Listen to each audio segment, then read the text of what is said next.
কথা এই কথাটো মই স্পষ্ট কৰি দিছো যে জুবিন গাৰ্গৰ যি হত্যাকাণ্ড সংঘটিত হ'ল, জুবিন গাৰ্গৰ যি ৰহস্যজনক মৃত্যু হ'ল, এই ৰহস্যজনক মৃত্যুৰ তদন্ত কৰিবৰ কাৰণে যি ব্যৱস্থা ল'ব লাগিছিলে সেই উচিত তদন্ত নকৰি অসমৰ মুখ্যমন্ত্ৰীয়ে জাতিদ্ৰোহী কাম কৰিছে।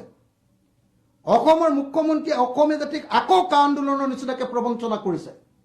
অসমৰ মুখ্যমন্ত্ৰীয়ে সমগ্ৰ অসমীয়া জাতিক আকৌ এবাৰ কা আন্দোলনৰ নিচিনাকৈ আকৌ এবাৰ প্ৰবঞ্চনা কৰিছে।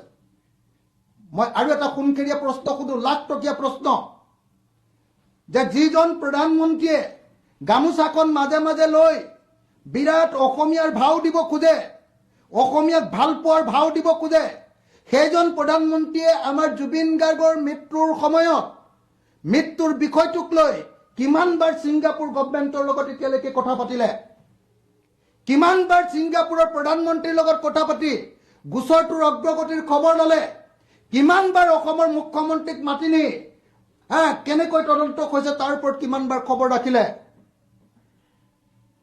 গতিকে বিজেপিৰ এই অসম প্ৰেম যে এটা ভুৱা অসম প্ৰেম, এওঁলোকে যে মিছা কথা কৈ কৈ প্ৰত্যেক দিনাই যে অসমৰ মানুহক একদম ঠগন দিছে, ৰাম ঠগন দিছে, সেই কথাটো যেতিয়া কওঁ তেতিয়াহ'লে মোক মানুহে বেয়া বুলি কয়। কিন্তু কথা এইটোৱে সত্য, আৰু যোনে বেয়া বুলি কওক ভাল বুলি কওক, জুবিন গাৰ্গক যি ধৰণে অন্যায় কৰিছে হিমন্ত বিশ্ব শৰ্মাই, জুবিন গাৰ্গৰ মৃত্যুৰ ঘটনাটোক লৈ যেনেকৈ ৰাজনীতি কৰিছে হিমন্ত বিশ্ব শৰ্মাই, বেলেগ কোনেও ৰাজনীতি কৰা নাই।